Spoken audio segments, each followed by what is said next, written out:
في ده مقابل ان هم بس وإعفاءات جمركيه، في مقابل ان يعملوا فرص عمل، وفي الاخر خالص يجيبوا عماله اجنبيه من الخارج لحامين.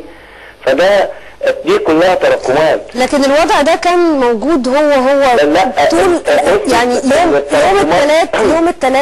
يوم الثلاث عدى بأقل يعني بأقل قدر من التوتر ابتدى امبارح. الاستاذ عادل امام من شويه هذا الفنان المحترم بيتكلم ان ما حدش بيدير ازمه، ان ما فيش حد بيرد. في السويس نفس الموضوع، احنا مش شايفين حد بيدير ازمه، ما فيش حد بيدير ازمه، الامن متحمل الموضوع كله وما فيش حد بيدير ازمه.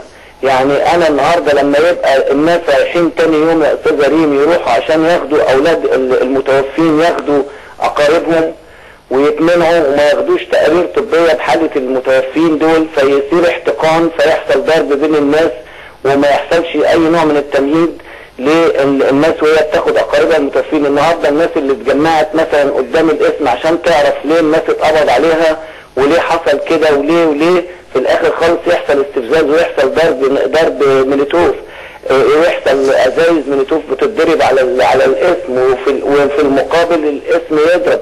يعني احنا شايفين كمان حاله استاذ عبد الحميد معلش، يعني حضرتك عضو مجلس شعب، دوركم ايه كاعضاء مجلس شعب وكنواب على الشعب في اولا ازاله الاحتقان والتوتر؟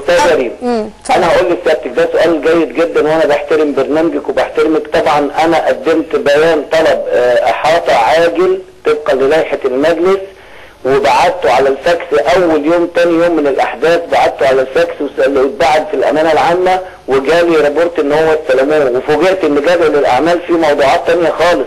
يعني انا جالي جدول الاعمال النهارده فوجئت طلبات احاطه عاديه، بينما ده في حادث عام. وانا سعدت بالخبر اللي بيقول ان الدكتور فتحي سرور بيعلن ان رئيس مجلس الوزراء يجي يلقي بيان. لا ده كويس جدا، لكن انا تقدمت النهارده حتى الدستور نشر الخبر ان تقدم عبد الحميد كمال بطلب احاطه عاجل الى رئيس مجلس الوزراء ووزير الداخليه بسبب الاصابات اللي حصلت في السويس من ضرب رصاص مطاطي وقنابل مسيله للدموع وتأثيرات. طيب استاذ عبد الحميد، ده فيما يخص الاحداث، لكن فيما يخص التراكمات هل كان لاعضاء مجلس الشعب في السويس اي ادوار؟ انا لسه كنت مقدم بيان عاجل تحت قدام مجلس الشعب اول امبارح، جاء الاسبوع اللي فات يوم الاثنين اللي فات تحديدا، حول العماله الوافده من الخارج، وازاي ان البطاله في السويس بتبقى 11.8% من قوه العمل ورابع محافظه على مستوى الجمهوريه، وان رجال الاعمال اللي بياخدوا كل التسهيلات يجيبوا عماله خارجيه، رغم ان العماله الاجنبيه مخالفه للقانون بان تبقى متخصصه وما تزيدش عن 10%. ده طبعا ده جزء من التراكمات. ايضا كان لينا موقف كبير جدا مع كافه العاملين ومن الاحداث. التجارب برضو اللي بتجرى في السويس، ان كل السويس يتجرب فيها البطاقه التموينيه، يتجرب فيها التامين الصحي. انا طالب برضو هنا في المجلس ومقدم طلب احاطه لوزير الصحه حوالين يقولوا لنا تقييم التجربه الاسترشاديه لمحافظه السويس للتامين الصحي وتاثيرها على المواطنين. طيب استاذ عبد الحميد، يعني لحين ما يتم الاستجابه للبيانات العاجله ولطلبات الاحاطه ولمطالب الجماهير، الوضع دلوقتي حالا على الارض هل لسه في التعزيزات؟ لسه في، وانا خايف من بكره. ده كان السؤال الثاني، الاستعدادات لبكره. بص سيادتك، احنا خايفين من بكره، وانا بحيي قطاع البترول اتصل بمؤسسة سيادية عشان تحمي هذا القطاع من اي عبث، ودي مسألة خطيرة وبنحذر منها. الحاجة الثانية ان طالما ما فيش استجابة لحل مشكلة، انا هقول لسيادتك حاجة، انا اتصلت بمسؤول كبير جدا عشان اكلمه، عشان اقول له نقدر احنا نعمل ايه كنواب، ونقدر ايه نعمل في استعداد، لان احنا ضد التخريب، لان حصل تخريب كبير جدا ايضا على الجانب الاخر. يعني النهارده لما يبقى في شجر بيتقلع، لما يبقى في عربيه مطافي تتحرق، لما يبقى يعني في حاله انفلات في السويس يا استاذ عبد الحميد، يعني في حاله انفلات في السويس. ايوه طبعا حاله انفلات ومفيش اداره ازمه. انا طلبت مسؤول كبير من ساعتين ثلاثه، لان الناس كانت بتهتف وبتتكلم، طيب حضرتك شايف انه ايه المطلوب؟ محدش رد. المطلوب حالا لاحتواء حاله الانفلات اللي في السويس. سيادتك اولا عاجلا ازاله الاحتقان. اولا لازم التقارير الطبيه الخاصه بالمتوفيين تعرض على اقارب المتوفيين ويدوهم ليه الناس دي ماتت وماتت ليه. الافراج فورا عن كافه الناس اللي موجوده في الاقسام فورا كلها، ما عدا اللي يثبت بيخرب. اللي ثبت بيخرب، وده الغريب في الامر ان مفيش حتى الان حد اتظبط بيخرب. لما ناس تروح تسرق تحرق حي ال40، لما تروح تحرق او توقع اعمده او تكسر حاجه او تضرب عربيه اسعاف تحرقها او تحرق مطافي، ده ليه؟ ده في اسباب كتيره جدا. انا بتمنى سيادتك، انا عندي من الاسباب اللي بقولها لك في الاحتقان، لان ما ينشر عن السويس عكس الواقع. طيب ليه في ال40 يا استاذه ريم؟ ليه في ال40 بالذات؟ الحي الشعبي. الحي الشعبي 52% من تعداد شعب السويس الفقراء اللي بيعيشوا في حي ال40 عايشين على 4.5 كيلو، وعندهم مشاكل قماية وتلوث بيئي وبطالة ومشاكل اجتماعية وكذا، وهم دول النهارده هم وقود المشاكل.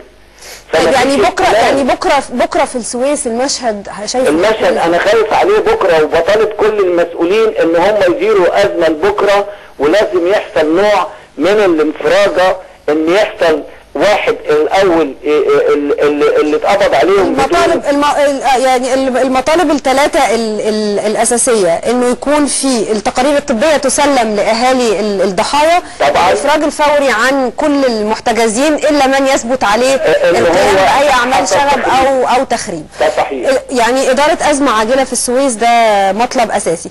سؤال اخير استاذ عبد الحميد، عن اشاعه كانت ترددت عن مشاركه الشيخ حافظ سلامه قائد المقاومه الشعبيه في المظاهرات، وكان في خبر عن استشهاده. هذا الكلام طبعا مش صحيح، واخده بال سيادتك، ولو حصل دوه كانت السويس كلها عرفت.